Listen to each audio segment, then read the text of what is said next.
નમસ્કાર દોસ્તો, સ્વાગત છે આપ સર્વનું તમારી પોતાની YouTube channel ocean coaching classes પર।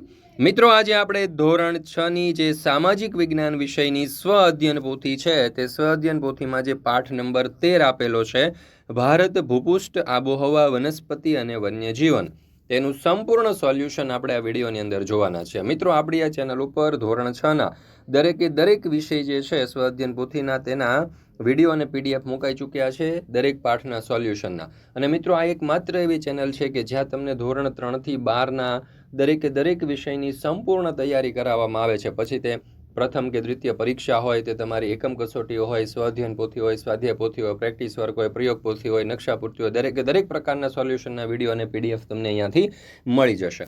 ચાલો દોસ્તો, તો આપણે શરૂ કરીએ ધોરણ 6ની સ્વ અધ્યયન પોથીમાં પાઠ નંબર 13, ભારત ભૂપૃષ્ઠ આબોહવા વનસ્પતિ અને વન્યજીવન। મિત્રો, આપણી ચેનલને સબસ્ક્રાઇબ કરવાનું, લાઇક કરવાનું અને ઓસીસી ઇઝ ધ બેસ્ટ એવી કોમેન્ટ આપવાનું ભૂલશો નહીં। ચાલો તો જોઈએ આપણે પ્રશ્ન નંબર 1। નીચે આપેલા દરેક પ્રશ્નના ઉત્તર માટે આપેલા વિકલ્પમાંથી સાચો વિકલ્પ શોધી બોક્સમાં લખો। પહેલો સવાલ, ભારતનું કુલ ક્ષેત્રફળ કેટલા ચોરસ કિલોમીટર છે? તો જવાબ આવશે વિકલ્પ એ 32.8 લાખ। બીજો સવાલ, નીચેના પૈકી કઈ નદી હિમાલયમાંથી નીકળતી નદી છે? તો જવાબ આવશે વિકલ્પ ડી કૃષ્ણા। નીકળતી નથી તો જવાબ આવશે વિકલ્પ ડી કૃષ્ણા।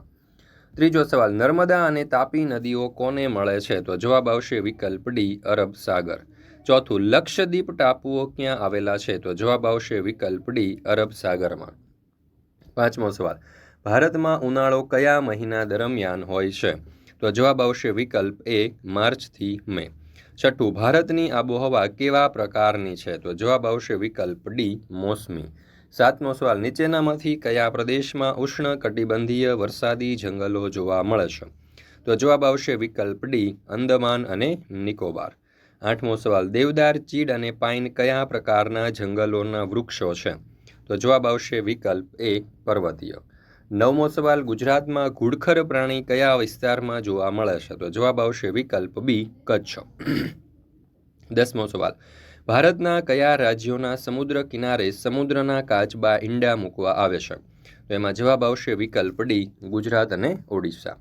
ત્યાર પછી છે 11મો સવાલ, નીચેનામાંથી કઈ ઋતુમાં ફ્લેમિંગો જેવા સ્થળાંતર કરનારા પક્ષીઓ ઉત્તરના ઠંડા પ્રદેશોથી ઓરિસ્સાના ચિલ્કા તળાવમાં ઉડીને આવે છે? તો એમાં જવાબ આવશે વિકલ્પ સી શિયાળામાં। ત્યાર પછી છે 12મો સવાલ, ઉનાળુ વેકેશનમાં મારે એવી જગ્યાએ જવું છે જ્યાં દરિયો હોય, તો હું નીચેનામાંથી કયા રાજ્યની મુલાકાત લઈશ? તો અહીંયા જવાબ આવશે વિકલ્પ બી તમિલનાડુ।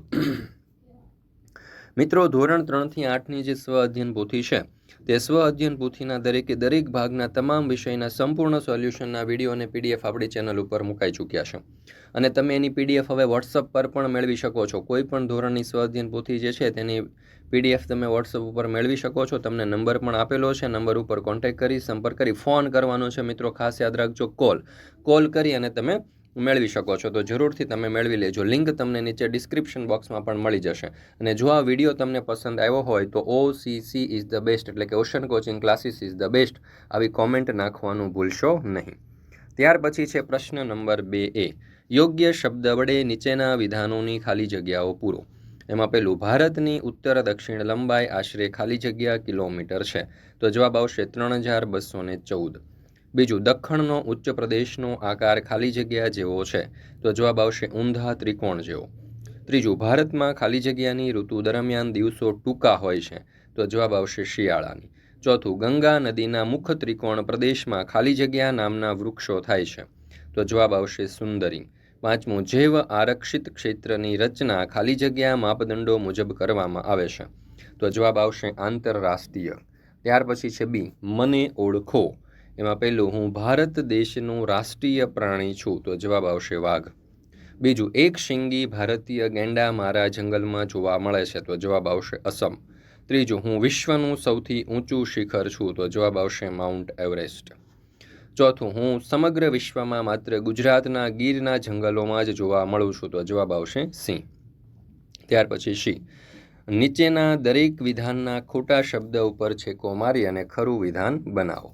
એમાં પહેલું છે, કાવેરી અને કૃષ્ણા નદીએ મુખ ત્રિકોણ પ્રદેશ બનાવ્યા છે? તો અહીંયા બંને વિકલ્પ સાચા છે.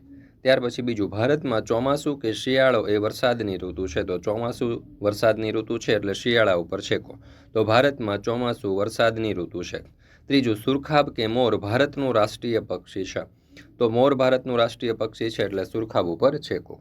ચોથું, રાષ્ટ્રીય ઉદ્યાન કે અભયારણ્યમાં પાલતુ પશુઓને મંજૂરી બાદ ચરાવવાની છૂટ હોય છે. તો અભયારણ્યમાં એટલે રાષ્ટ્રીય ઉદ્યાન ઉપર છેકો. તો અભયારણ્યમાં પાલતુ પશુઓને મંજૂરી બાદ ચરાવવાની છૂટ હોય છે. પાંચમું, જમીન કે આબોહવાના આધારે જ વનસ્પતિના પ્રકાર પાડવામાં આવે છે. તો આબોહવાના આધારે એટલે જમીન ઉપર છેકો. ત્યાર પછી છે પ્રશ્ન નંબર 3A. નીચેના પ્રશ્નોના ઉત્તર 1-2 વાક્યમાં લખો. પહેલો સવાલ, હિમાલયની દક્ષિણે આવેલ મેદાન કઈ કઈ નદીઓએ બનાવ્યું છે? તો જવાબ આવશે, હિમાલયની દક્ષિણે આવેલ મેદાન ગંગા, સતલુજ, યમુના, બ્રહ્મપુત્ર અને તેની શાખા નદીઓએ બનાવ્યું છે. બીજો સવાલ, ગુજરાતમાં યાયાવર પક્ષીઓ કયા કયા સ્થળે આવે છે? તો જવાબ આવશે, નળ સરોવર, ખીજડીયા, થોળ, છારીઢંઢ વગેરે સ્થળોએ આવે છે. ત્રીજો સવાલ, ભારતની પૂર્વ પશ્ચિમ પહોળાઈ કેટલા કિલોમીટર છે? તો જવાબ આવશે, ભારતની પૂર્વ પશ્ચિમ પહોળાઈ આશરે 2933 કિલોમીટર છે. ચોથો સવાલ, સુંદરવન નામનો વિશાળ મુખ ત્રિકોણ પ્રદેશ કઈ નદીઓએ બનાવ્યો છે? તો જવાબ આવશે, સુંદરવન નામનો વિશાળ મુખ ત્રિકોણ પ્રદેશ ગંગા અને બ્રહ્મપુત્ર નદીઓએ બનાવ્યો છે. પાંચમો સવાલ, આબોહવા કોને કહે છે? તો કોઈ પણ સ્થળમાં હવામાનના તત્વોની આશરે 30 વર્ષની સરેરાશ પરિસ્થિતિને આબોહવા કહે છે. છઠ્ઠો સવાલ, ગુજરાતમાં વરસાદનું પ્રમાણ શાથી ઓછું છે? તો જવાબ આવશે, ગુજરાતમાં મોટા પર્વતો નથી. આમ ગુજરાતમાં મોસમી પવનોના માર્ગમાં મોટા પર્વતો આવતા ન હોવાથી વરસાદનું પ્રમાણ ઓછું છે. ત્યાર પછી છે સાતમો સવાલ, ભારતમાં ઉષ્ણકટિબંધીય પાનખર જંગલોમાં કયા કયા વૃક્ષો જોવા મળે છે? તો જવાબ આવશે, ભારતમાં ઉષ્ણકટિબંધીય પાનખર જંગલોમાં સાગ, સાલ, સીસમ, વાંસ, મહુડો, લીમડો વગેરે જેવા વૃક્ષો જોવા મળે છે. આઠમો સવાલ, ચેરનું લાકડું કઈ રીતે ઉપયોગી છે? તો ચેરના લાકડાનો ઉપયોગ બળતણ તરીકે થાય છે. નવમો સવાલ, આપણા દેશના જંગલોમાં કયા કયા વન્યજીવો વસે છે? તો જવાબ આવશે, આપણા દેશના જંગલોમાં સસ્તન વર્ગના પ્રાણીઓ, વિવિધ પક્ષીઓ, જળચરો, ઉભયજીવીઓ, સરીસૃપો, કીટકો, કીડાઓ વગેરે. 10મો સવાલ, તમારા મિત્રો રાજસ્થાનથી આવ્યા છે, તમે આપણા રાજ્યમાં તેને કયા કયા અભયારણ્યની મુલાકાતે લઈ જશો? તો બાલારામ અભયારણ્ય, નળ સરોવર પક્ષી અભયારણ્ય વગેરે. મિત્રો, આપણી આ ચેનલ ઉપર ધોરણ 6ની જે સ્વ અધ્યયન પોથી છે સામાજિક વિજ્ઞાન વિષયની, તેના દરેકે દરેક પાઠના દરેક ભાગના સંપૂર્ણ સોલ્યુશનના વિડીયો અને પીડીએફ એકદમ કલરફુલ ફોન્ટની અંદર છાપેલા અક્ષરોની અંદર સચોટ રીતે મુકાઈ ચૂક્યા છે. એક પણ જવાબની અંદર તમને મિસ્ટેક નહીં મળે. આવું સોલ્યુશન તમને બીજી કોઈ પણ ચેનલ ઉપર જોવા નહીં મળે. તો જરૂરથી આપણી આ ચેનલને લાઇક કરી દેજો, સબસ્ક્રાઇબ કરી દેજો અને સરસ મજાની કોમેન્ટ પણ આપી દેજો. ચાલો, ત્યાર પછી છે બંધ બેસતા જોડકા રચો. એમાં છે એક શિંગી ભારતીય ગેંડો, તો એને આપણે જોડીશું વિકલ્પ બી, અસમ સાથે. બીજું, સમુદ્રના કાચબા, એને આપણે જોડીશું વિકલ્પ બી, ઓડિશાનો સમુદ્ર કિનારો. યાયાવર પક્ષીઓ, એને જોડીશું આપણે વિકલ્પ ડી, નળ સરોવર સાથે. એશિયાઈ સિંહને જોડીશું વિકલ્પ એ, ગીરના જંગલો સાથે. અને હાથીઓ, એને આપણે જોડીશું વિકલ્પ સી, કેરળ અને કર્ણાટક સાથે. ત્યાર પછી છે પ્રશ્ન નંબર 4. નીચેના પ્રશ્નોના ઉત્તર 2-3 વાક્યમાં લખો. પહેલો સવાલ, જંગલોના આર્થિક ફાયદાઓ જણાવો. તો જંગલની મુખ્ય પેદાશ લાકડું છે. જંગલોમાંથી સાગ, સાલ, સીસમ જેવા મજબૂત અને ટકાઉ ઇમારતી લાકડા મળે છે. બાવળ અને ખેર જેવા વૃક્ષોનું લાકડું બળતણ તરીકે વપરાય છે. જંગલોની વિવિધ પ્રકારની વનસ્પતિ ઔષધો તરીકે વપરાય છે. જંગલોના કેટલાક વૃક્ષોનું લાકડું કેટલાક ઉદ્યોગો માટે કાચો માલ તરીકે ઉપયોગી છે.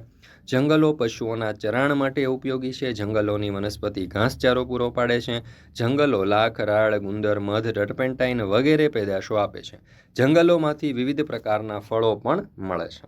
ત્યાર પછી છે બીજો સવાલ, જંગલોના પર્યાવરણીય ફાયદા જણાવો.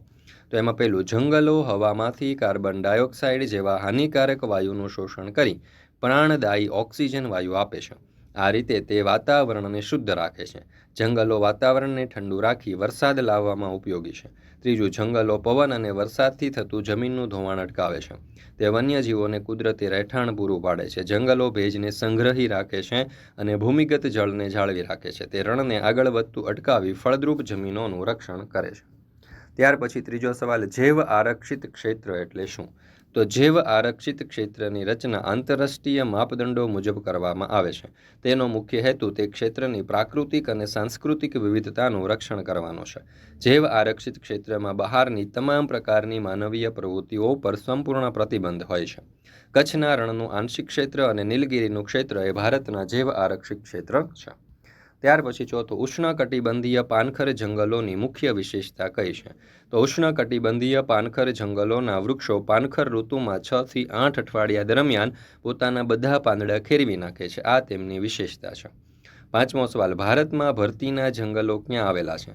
તો ભારતમાં ભરતીના જંગલો પશ્ચિમ બંગાળમાં ગંગા અને બ્રહ્મપુત્ર નદીઓએ બનાવેલા મુખ ત્રિકોણ પ્રદેશમાં તેમજ ગુજરાતના તથા આંદમાન નિકોબારના ટાપુઓના દરિયા કિનારે આવેલા છે.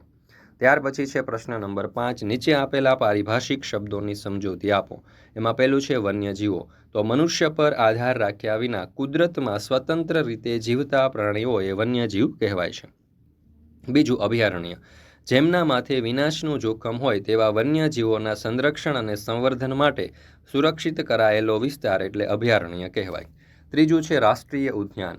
તો રાષ્ટ્રીય ઉદ્યાન એ કુદરતી વનસ્પતિ, વન્યજીવો, કુદરતી સૌંદર્યના સ્થળો તેમજ રાષ્ટ્રીય મહત્વના સ્થળોની જાળવણી માટેનો સુરક્ષિત વિસ્તાર છે. યાયાવર પક્ષીઓ. તો યાયાવર પક્ષીઓ એટલે ભટકતા પક્ષીઓ શિયાળા દરમિયાન આપણા દેશના જળાશયો અને જળપ્લાવિત ક્ષેત્રોમાં દૂર દૂર આવેલા ઠંડા પ્રદેશોમાંથી વિદેશી પક્ષીઓ આવે છે. શિયાળો પૂરો થતાં પોતાના વતનમાં પાછા જાય છે. આ પક્ષીઓ યાયાવર પક્ષીઓ તરીકે ઓળખાય છે. તેમને પ્રવાસી પક્ષીઓ પણ કહે છે. ત્યાર પછી પાંચમું છે પાનખર ઋતુ. તો જે ઋતુમાં વનસ્પતિના પાંદડા ખરી જાય તેને પાનખર ઋતુ કહેવાય. આપણે ત્યાં મહા અને ફાગણ માસ દરમિયાન વૃક્ષો પોતાના પાંદડા ખેરવી નાખે છે, તેથી આ સમયને પાનખર ઋતુ કહે છે. પ્રશ્ન નંબર 6, ટૂંક નોંધ લખો. એમાં પહેલું, ભારતની આબોહવા અને ઋતુ. તો વાતાવરણમાં થતા રોજિંદા ફેરફારને હવામાન કહે છે અને કોઈ પણ સ્થળમાં હવામાનના તત્વોની આશરે 30 વર્ષની સરેરાશ પરિસ્થિતિને આબોહવા કહે છે. ભારતમાં મુખ્યત્વે નીચે મુજબની ઋતુઓ અનુભવાય છે. શિયાળો. તો કે શિયાળો ઠંડીની ઋતુ છે. ડિસેમ્બરથી ફેબ્રુઆરી માસ દરમિયાન ભારતમાં શિયાળો અનુભવાય છે. ઉનાળો. તો ઉનાળો એ અકળાવનારી ગરમીની ઋતુ છે. માર્ચથી મે માસ દરમિયાન ઉનાળો અનુભવાય છે. ત્રીજું છે ચોમાસું. તો ચોમાસું એ વરસાદની ઋતુ છે. નૈઋત્ય દિશામાંથી આવતો ભેજવાળો પવન વરસાદ લાવે છે અને પાછા ફરતા મોસમી પવનોની ઋતુ જોઈએ તો પાછા ફરતા મોસમી પવનોની ઋતુ ઓક્ટોબરથી નવેમ્બર મહિનાના સમયગાળા દરમિયાન હોય છે. ત્યાર પછી છે પ્રશ્ન નંબર 7, નીચેના શબ્દ ચોરસમાં કેટલાક પર્વતો અને કેટલીક નદીઓના નામ છુપાયેલા છે તે શોધીને લખો. ચાલો તો જોઈએ પર્વતો અને નદીઓના નામ. તો સર્વપ્રથમ છે કૃષ્ણા, ત્યાર પછી છે પાવાગઢ, સાતપુડા, ગોદાવરી, બ્રહ્મપુત્ર, સાપુતારા, નીલગિરી, તાપી, યમુના, સરસ્વતી, નર્મદા અને અરવલ્લી. ચાલો એના નામ આપણે અહીંયા પણ લખી દઈએ. જુઓ, સાપુતારા, અરવલ્લી, સાતપુડા, પાવાગઢ, નીલગિરી, સરસ્વતી, યમુના, તાપી, કૃષ્ણા, ગોદાવરી, બ્રહ્મપુત્ર અને નર્મદા. ત્યાર પછી છે પ્રશ્ન નંબર 8, નીચે આપેલા વિગતોને આધારે ભારતના રેખાંકિત નકશામાં યોગ્ય સ્થાને દર્શાવો. જેમ કે હિન્દ મહાસાગર, હિમાલય પર્વતમાળા, લક્ષદ્વીપ, ગંગાનું મેદાન, અરબ સાગર, આ દરેક વસ્તુઓ જે છે તે આપણે દર્શાવવાની છે. તો ભારતનો નકશો છે એમાં અહીંયા હિમાલયની પર્વતમાળા, ત્યાર પછી અહીંયા ગંગાનું મેદાન, ભારતીય મહામરુસ્થળ, અહીંયા તમે જોશો તો અરબ સાગર, આ જે છે તે પશ્ચિમ ઘાટ જે છે આપણો, આ પૂર્વ ઘાટ જે છે, અહીંયા બંગાળાનો ઉપસાગર છે. હજુ આપણે નીચે આવીએ તો અહીંયા હિન્દ મહાસાગર, આ લક્ષદ્વીપના ટાપુઓ અને આંદમાન નિકોબારના ટાપુઓ. તો આ રીતે આપણે દર્શાવી શકીએ. ત્યાર પછી પ્રશ્ન નંબર 9, માંગ્યા મુજબ નીચે આપેલી પ્રવૃત્તિઓ કરો. જો અહીંયા આપણને પ્રવૃત્તિ કરવાની કહી છે કે જંગલોમાં વિનાશ થવાથી થતી અસરો વિશે વક્તૃત્વ સ્પર્ધાનું આયોજન કરો અને તેની નોંધ નોટબુકમાં લખો. મિત્રો, આપણી આ ચેનલ ઉપર આ જે સ્વ અધ્યયન પોથી છે તેના દરેક પાઠના સંપૂર્ણ સોલ્યુશનના વિડીયો અને પીડીએફ મુકાઈ ચૂક્યા છે. તો જરૂરથી આ વિડીયો અને પીડીએફનો અભ્યાસ કરી લેજો. તમારી પરીક્ષાની તૈયારી માટે તમને ખૂબ જ ઉપયોગી સાબિત થશે અને સરસ મજાની કોમેન્ટ આપવાનું પણ ભૂલશો નહીં. ત્યાર પછી બીજું, તમને ગમતી 2 ઔષધીય વનસ્પતિઓનું ચિત્ર ચોંટાડી તેનું નામ અને ઉપયોગ લખો. તો ચાલો સર્વપ્રથમ તમે જોશો તો અહીંયા આપણે તુલસી, હવે તુલસીનું ચિત્ર ચોંટાડ્યું છે અને ઉપયોગ જોઈએ તો શરદી, ખાંસી અને કફના રોગો માટે ખૂબ જ ગુણકારી છે. ત્યાર પછી અજમા. તો અજમાનો ઉપયોગ આપણે જોઈએ તો સીળસ, ગેસ, અપચો, શ્વસન તંત્રના રોગો વગેરે માટે ખૂબ જ ઉપયોગી છે. તો મિત્રો, અહીંયા આપણે આ જે સ્વ અધ્યયન પોથી છે તેનો આ પાઠ આપણે પૂર્ણ કરીએ છીએ સામાજિક વિજ્ઞાન વિષયનો. મિત્રો, આપણી આ ચેનલ ઉપર ધોરણ 6ની દરેક વિષયની જે સ્વ અધ્યયન પોથીઓ છે તેમના દરેક પાઠના સંપૂર્ણ સોલ્યુશનના વિડીયો અને પીડીએફ ખૂબ જ કલરફુલ ફોન્ટની અંદર છાપેલા અક્ષરોની અંદર અને સચોટ સોલ્યુશન સાથે સાથે મુકાઈ ચૂક્યા છે. આવું સોલ્યુશન તમને બીજે કોઈ પણ જગ્યાએ નહીં જોવા મળે. તો જરૂરથી મિત્રો આ જે સ્વાધ્યાયન પોથીના સોલ્યુશન છે તેના વિડીયો અને પીડીએફની લિંક તમારા દોસ્તો અને મિત્રો સુધી શેર કરજો, જેથી કરીને તેઓ પણ આ પીડીએફનો અભ્યાસ કરી શકે, આ વિડીયોનો અભ્યાસ કરી શકે.